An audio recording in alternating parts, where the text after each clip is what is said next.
हाँ यार, next question करते हैं। नेक्स्ट क्वेश्चन है, if the probability that the random variable X takes value X is given by this, है ना।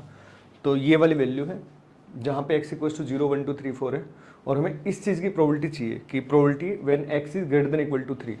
तो यार इसकी वैल्यू जो है वो क्या होगी, उसकी इसकी वैल्यू क्या होगी, ग्रेटर देन इक्वल टू 3 के लिए चाहिए।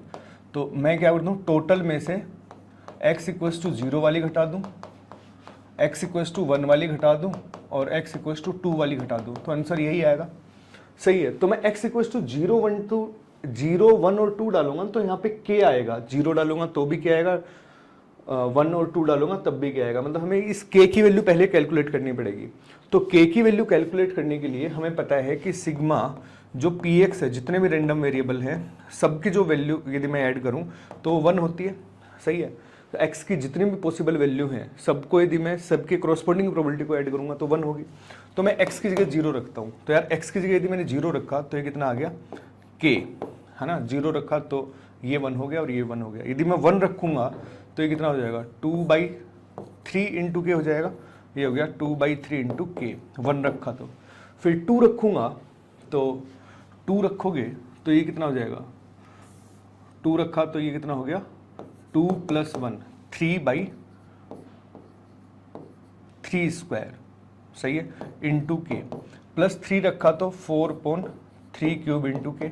फिर 5 रखा, सॉरी 4 रखोगे तो 5/3⁴ इंटू के। ऐसे ये चलता रहेगा। सही बात है, इंटू के ऐसे ही चलता रहा। और ये इन्फिनिट कहाँ तक जा रहा है, इनफाइनाइट तक जा रहा है। इसकी वैल्यू कितनी है, 1 आ जाएगी ना। तो k इंटू में ये एक सीरीज बनेगी 1 + 2/3 + 3/3 स्क्वायर + 4/3 क्यूब। ये ऐसे चलती रही और इसकी वैल्यू कितनी दे रखी है, हमें 1 दे रखी है। और हमें ये पता है कि यार ये वाली जो सीरीज है वो AGP है। ये वाली सीरीज यदि AGP है तो मैं इसको S मान लूँ। पहले मैं इसी का सम कैलकुलेट करता हूँ, 2/3 4/3 क्यूब, ये ऐसे है ना। तो मैं क्या करूँ, 1/3 से मल्टीप्लाई करके घटा दूँ तो ये कितना हो गया, 1/3 2/3 स्क्वायर 3/3 क्यूब, ये ऐसे हो गया ना। तो ये कितना आ गया, 2s/3 इक्वल्स टू 1 + 1/3, ये हो गया 1/3 स्क्वायर, ये हो गया 1/3 क्यूब। तो ये कितना आ गया, a/1 - r, तो 3/2 हो गया है ना। सही है। तो s की वैल्यू कितनी आ गई, 9/4। s की वैल्यू 9/4 आ गई तो मैं 9/4 यहाँ पे पुट करूँ तो k की वैल्यू हमें मिल जाएगी 4/9। k की वैल्यू हमारे पास 4/9 आ चुकी है। अब अपन यहाँ पे प्रोबेबिलिटी लिख देते हैं यार।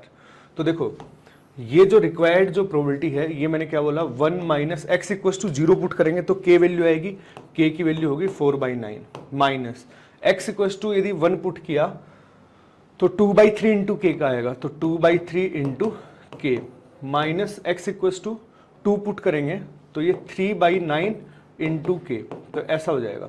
सही है।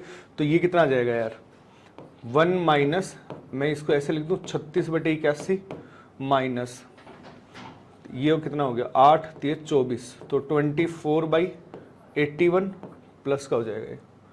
सही है। और ये कितना आ गया, प्लस 12/81। सही है। तो इनको यदि मैं ऐड करूं तो ये कितना आ जाएगा, 1 माइनस ये कितना हो गया, 36 और 36 72 हो गए, 72/81। तो ये कितना आ गया, 9/81। तो 9/81 मतलब 1/9।